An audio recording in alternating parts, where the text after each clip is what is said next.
ಮುಖ್ಯಮಂತ್ರಿ ಆದಂತ ಸಿದ್ದರಾಮಯ್ಯ ಅವರು ವಾಲ್ಮೀಕಿ ನಿಗಮದ ಹಗರಣದಲ್ಲಿ ಇಡೀ ಸರ್ಕಾರ ಸಿಲುಕಾಕೊಂಡಿದೆ. ವಾಲ್ಮೀಕಿ ಹಗರಣದ ಹಣ ದೋಚಿರುವಂತದ್ದು, ಅದರ ಮನಿ ಟ್ರೇಲ್ ಇವತ್ತು ಇಲೆಕ್ಷನ್ಗೆ, ರಾಜಕಾರಣಕ್ಕೆ ಸರಾಯಿ ತೆಗೆದುಕೊಳ್ಳೋದಕ್ಕೆ ಬಳಕೆ ಆಗಿರುವಂತದ್ದು ಎಲ್ಲ ಸಾಕ್ಷಿಗಳು ಸಿಗ್ತಾ ಇದೆ.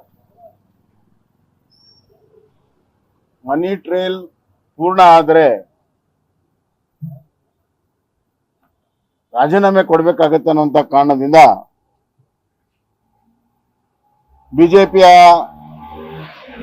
ಸರ್ಕಾರದಲ್ಲಿ ಹಗರಣಗಳಾಗಿದ್ದಾವೆ. ಸುಮಾರು 21 ಪ್ರಕರಣಗಳ ಪಟ್ಟಿಯನ್ನು ಅವ್ರು ಕೊಟ್ಟರು.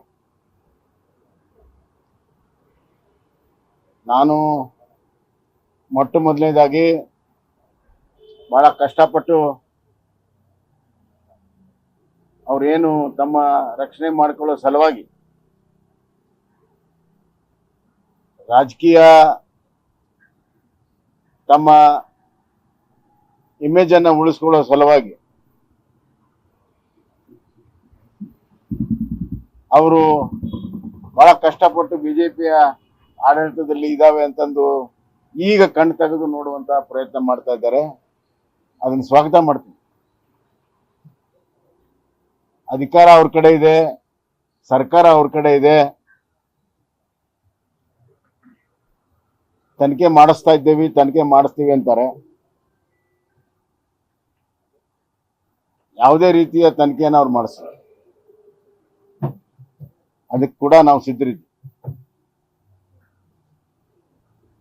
ರಾಜಕೀಯ ದ್ವೇಷಕ್ಕಾಗಿ ಅಧಿಕಾರದ ದುರ್ಬಳಕೆ ಆಗಬಾರದು. ನಮ್ಮ ಕಾಲದ ಕೆಲವು ಪ್ರಕರಣಗಳಲ್ಲಿ ನಾವು ಯಾವ ತರ ನಿರ್ಧಾರವನ್ನು ತೆಗೆದುಕೊಂಡಿದ್ದೇವೆ ಅನ್ನೋದನ್ನ ಪೂರ್ಣ ಪ್ರಮಾಣದಲ್ಲಿ ಹೇಳಬೇಕಾಯ್ತು. ಸುಮ್ಮನೆ ಪಟ್ಟಿ ಓದಿದ್ರಲ್ಲ, ಸಾವಿರಾರು ಕೋಟಿ, 450 ಕೋಟಿ.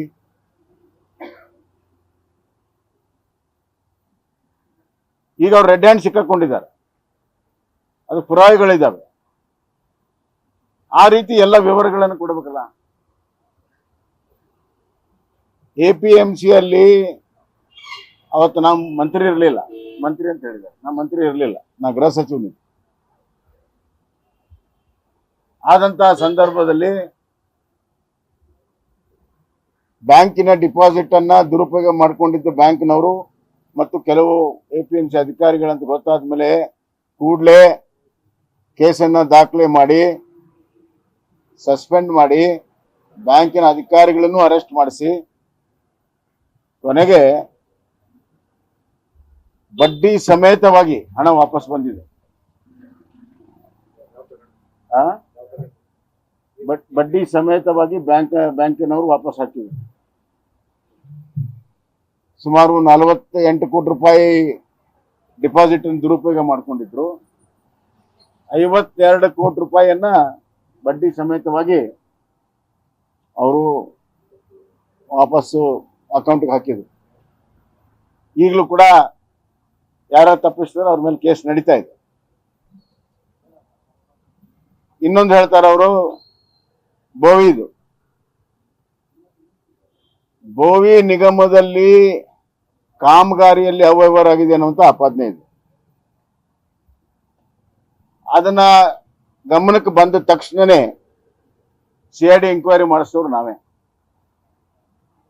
ಮತ್ತೀಗಾಗಲೇ CID ಎಂಕ್ವೈರಿ ಅವರು ಯಾರ್ಯಾರ ಮೇಲೆ ಚಾರ್ಜ್ ಶೀಟ್ ಹಾಕ್ಬೇಕು, ಏನ್ ಹಾಕ್ಬೇಕು ಆ ಕೆಲಸ ಕಾರ್ಯಗಳನ್ನು ಮಾಡಿದ್ದಾರೆ.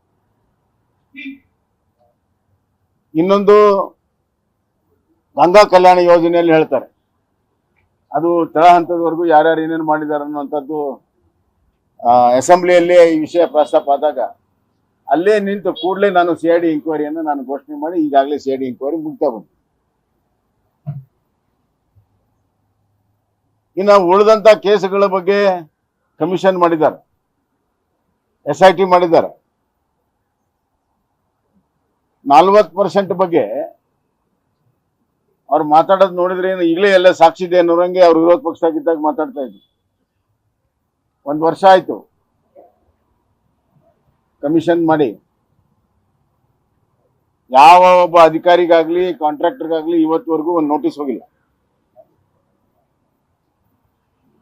ರಾಜಕೀಯ ಪ್ರೇರಿತವಾಗಿರುವಂತ ಕೆಲವು ಹೇಳಿಕೆಗಳ ಮೇಲೆ ರಾಜಕೀಯ ದ್ವೇಷಕ್ಕಾಗಿ ಇಂಕ್ವೈರಿ ಮಾಡಿಸೋದು, ಕಮಿಷನ್ ಮಾಡಿಸಿದ್ರೆ ಅದ್ರ ಹಣೆ ಬರ ಇಷ್ಟೇ ಆಗೋದು. ಒಟ್ಟಾರೆ ಅವ್ರು ಏನೇ ಇಂಕ್ವೈರಿ ಮಾಡಿದ್ರು ಕೂಡ ನಾವು ಯಾವುದೇ ತಪ್ಪು ಮಾಡದೇ ಇರೋದ್ರಿಂದ ಎಲ್ಲವನ್ನು ಎದುರಿಸೋಕೆ ನಾವು ಸಿದ್ಧರಿದ್ದೇವೆ.